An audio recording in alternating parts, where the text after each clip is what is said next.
Dvorkovich has become one of Putin's right-hand men. Like, all the photographs I found of the two of them, besides the one where they're, like, facing each other, it's like a big international meeting, and this guy Dvorkovich is the guy immediately to his left side taking the notes.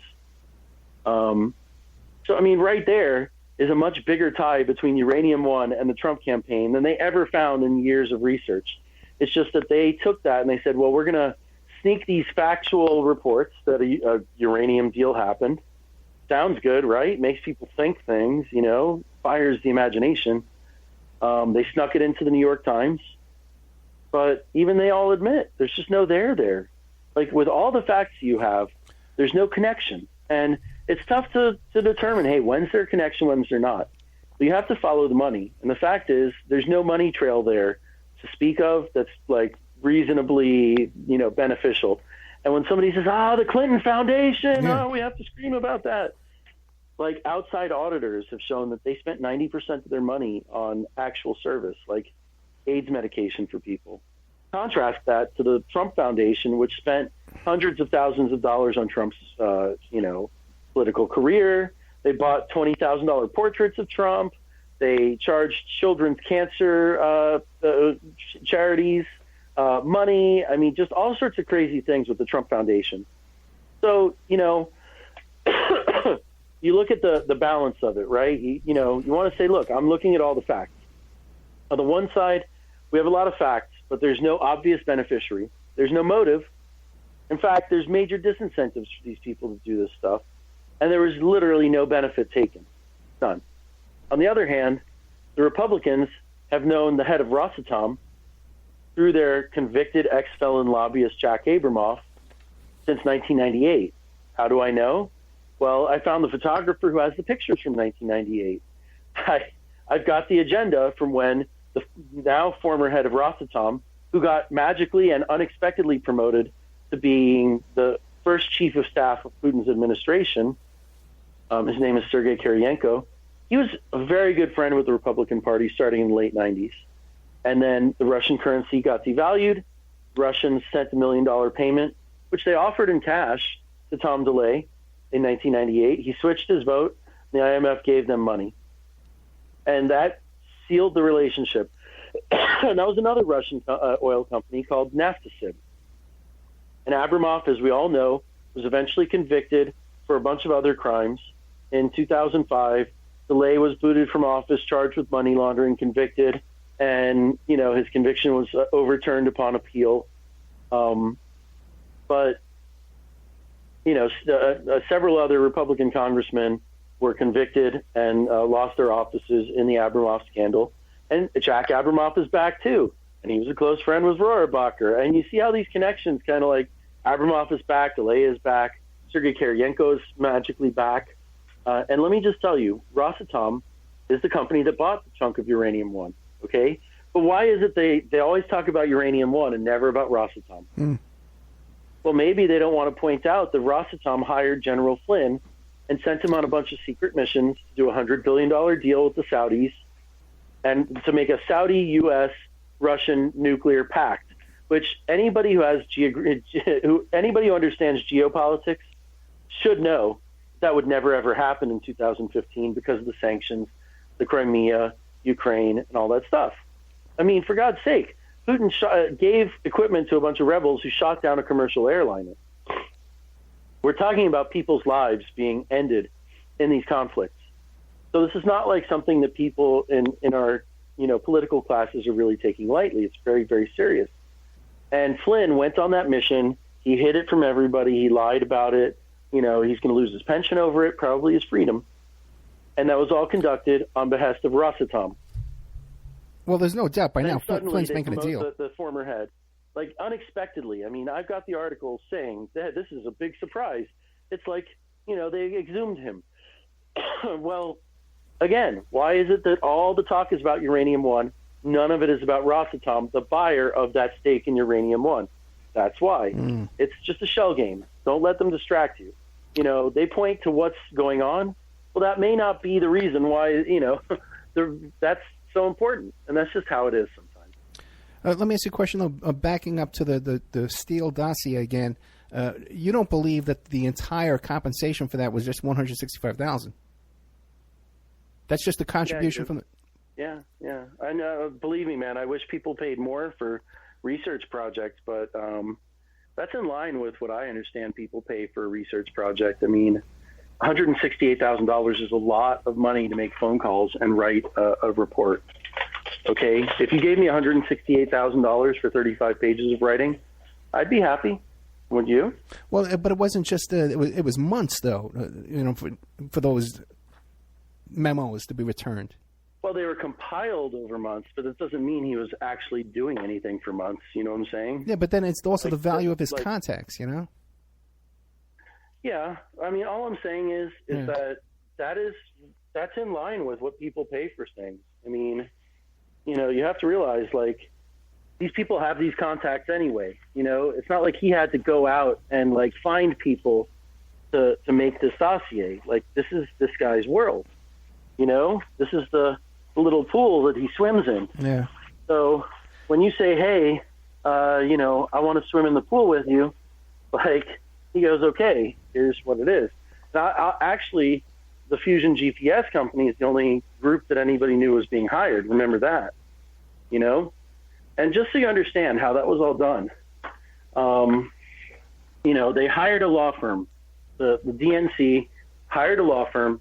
The law firm, in turn, hired Fusion GPS, which they didn't say, hey, we hired Fusion GPS, They just said, we're hiring off research, you pay us.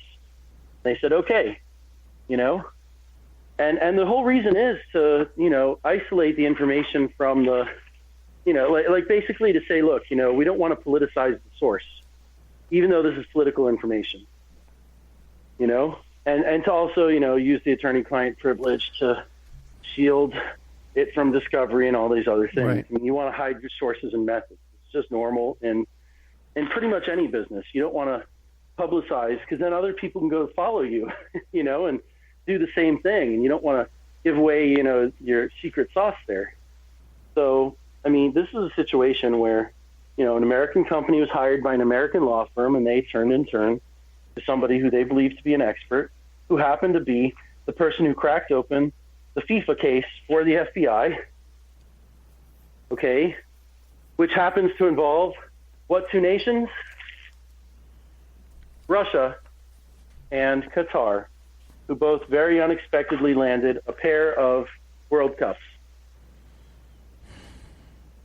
So does this make sense now that this guy had those connections? Absolutely. Absolutely. This is the pool he's been swimming in for decades. So for him, it was probably not even a really big deal of an assignment. Okay. Now, you recently had a conversation with Roger Stone. Yes, I did. What can you tell us about that? Because Stone flipped out on CNN, had his Twitter account closed, so he must be nervous about something or worried about something. Well, I think it's best to start with the end of that conversation. Okay. Where he said, I'm sure I'll regret this one day. It's the best words you can hear from anybody you've ever interviewed. I hate that. In fact, that's why I waited until this week to release it. Right. Because I really spent, the entire 6 months, not 100% of the time, but I did spend the 6 months in between the time of starting, the time that I interviewed him and the time I released it. I really did invest that time into, authenticating the information and, into making sure I knew what I had in the most absolute terms, making no additional claims beyond the material that weren't supportable. And that's why the title of the story is just, he spilled his guts to me, essentially. Because that was the one thing I noticed, which is that he just, anytime somebody says, hey, what is it that Donald Trump tells you all the time? The first thing he says is, I don't discuss that. So, he obviously discussed it quite in detail, and he even mentioned that he's been pressuring he's been pressuring Donald Trump to run since 1988. And somebody on Twitter wrote, hey, that's amazing because the Czech intelligence service unclassified documents show that they too believed that he was being pressured to run in 1988. Now, it doesn't mean that he's part of the KGB. These people said, he's KGB, he's KGB. I said, no. What it means is that whatever Roger Stone was doing did actually get sent to the KGB, which is even worse in its own way. But it's true. It's in their files. They knew that he was being pressured to run. That's pretty amazing to confirm a 30-year-old intelligence report like that in an interview. But yeah, surely he's freaking out because he's admitted to having contacts with Lucifer and WikiLeaks. And in my interview, he mentioned that he was always in touch with Trump and talking about the campaign. A kibitzer, he called himself. That means somebody who talks about work. That is a lot less than what he told the congressional committees when he testified. He testified to the House Permanent Select Intelligence Committee, I think. And, it's out there in the public domain now. If he lied to the House, maybe my recording will prove it. Who knows?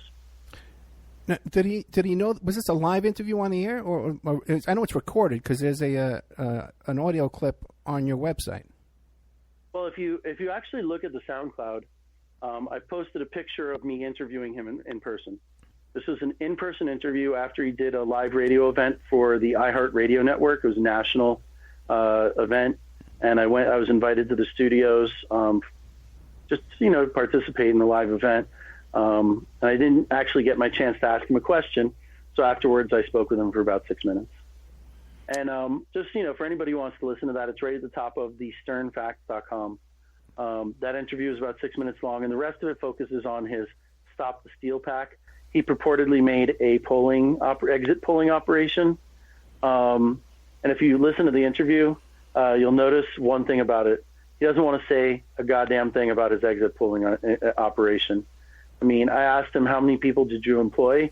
He said, I don't know. I said, can you give me a range? Maybe like 1 to 10, 10 to 20? Nope, can't do it. And that polling operation became the subject of multiple federal civil rights lawsuits. There's a national civil rights lawsuit going on over voter suppression, which incidentally resulted from something that he did in New Jersey in 1981 that caused a settlement that's still in effect today. So Stone has a long history of these kind of dirty politics, voter suppression. I think that, his role is not fully illuminated yet, but the truth is going to come out on that guy, and it ain't going to be good for him. It can't be. What was it? What was the date of your interview with Stone? May 1st. May 1st. It was before the Comey firing, before the special counsel. Okay. Before we knew how important Manafort would be. I went there specifically to ask him about Manafort because I felt like that was going to become a key issue in the campaign. How did he get there? Why? Who? And, I also wanted to know what Stone's role in the election was because, these people try to keep everything as ambiguous as possible for that reason. And as I described in the earlier hour, a group of people that are affiliated in fact, but not on paper, that's RICO. Grant Stern, thank you so much, man. Anything else you want to give us? Hey, follow me on Twitter at Grant Stern. That's where everything happens. You can always chat me up if you're following me on there. The new stories come out pretty much every day. I split my time between writing for Occupy Democrats, the Verified Politics website, and writing my own stuff. My own stuff is a lot of fun. If you really want to know what's going on, sometimes they'll even let me throw a little bit of it onto the other site as well. But yeah, if you really want to keep up, that's the place to do it, on Twitter at Grant Stern or thesternfacts.com. And my latest story just went up about 20 minutes ago. I'm going to tweet it out right now. It's called Trump's Indicted Campaign Manager was just discovered to have links to Russian mafia, Russia's boss of bosses, but to Russian mafia boss. And this is, I'd say this is one of the biggest stories in the campaign. It's underreported, and it's about to get a whole lot more reported. So just, follow me on Twitter to find out, and I'm going to post that one right now. Grant, thank you so much. Listen, anytime you want to come on here, if you have something you want to promote, even for 5 minutes, give me a call. I'll put you right on the air. You got it, Ed. Thanks for having me on the